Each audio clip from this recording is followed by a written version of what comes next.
बहुत समय पहले की बात है। उत्तर भारत के एक छोटे से गांव में रहता था भीमू, एक गरीब किसान का बेटा। भीमू के पिता का देहांत हो चुका था और जब वो छोटा था, माँ दूसरे खेतों में काम करती थी। मुश्किल से 2 वक्त की रोटी जुटा पाती थी। घर मिट्टी का था, छत टपकती थी, लेकिन भीमू को अपने सपनों की ऊंचाइयाँ का आकाश छूना था।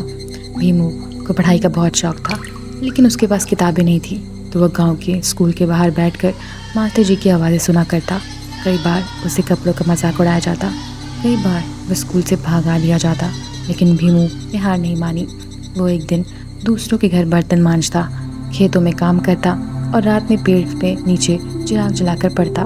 धीरे धीरे गांव के लोगों ने उसकी लगन को देखा। मास्टर जी ने उसकी पुरानी किताबें दी और गांव के सरपंच ने उसे परीक्षा के लिए फीस भरी।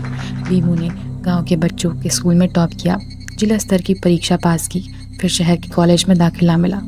वहाँ उसने अपनी मजबूरी करके अपना खर्च चलाया। दिन में पढ़ाई, रात में होटल में बर्तन धोना। कॉलेज ख़त्म होते ही भीमू को एक सरकारी नौकरी का ऑफ़र मिला, लेकिन उसने ठुकरा दिया। उसने कहा, मुझे ऐसा करना है जिससे मैं गरीब बच्चों की मदद कर सकूं। भीमू ने छोटे छोटे किसान को जोड़कर एक कृषि उत्पाद सरकारी समिति बनाई और उसने गांव में फसल के अच्छे दाम लगाने के लिए सीधे शहर की मंडियों में संपर्क किया। धीरे धीरे किसान की आमदनी बढ़ने लगी। भीमू का नाम हर गांव में लिया जाने लगा। लोग भीमू को प्यार से कहते, हमारा राजा। वो राजा जो झोपड़ी से उठा था, लेकिन उसने पूरे गांव को समृद्ध बना दिया।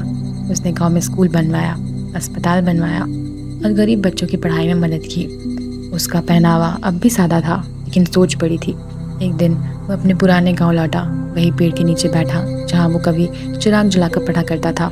आंखों में आंसू थे और माँ की आवाज़ जैसे कानों में गूंज रही थी, बेटा मेहनत कर, भगवान देखता है। वह मुस्कुराया और आसमान की ओर देखकर बोला, माँ तुम्हारा बेटा अब राजा बन गया है।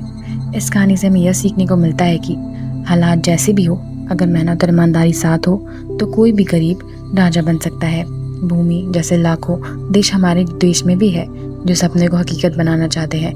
बस ज़रूरत है मेहनत, लगन और कभी हार ना माने वाले हौसले की। अगर आपको भूमि की कहानी पसंद आई हो तो इस वीडियो को लाइक करें, कमेंट में लिखें मेहनत ही असली ताकत है, और ऐसी प्रेरणादायक कहानी के लिए हमारे चैनल को सब्सक्राइब करें। धन्यवाद।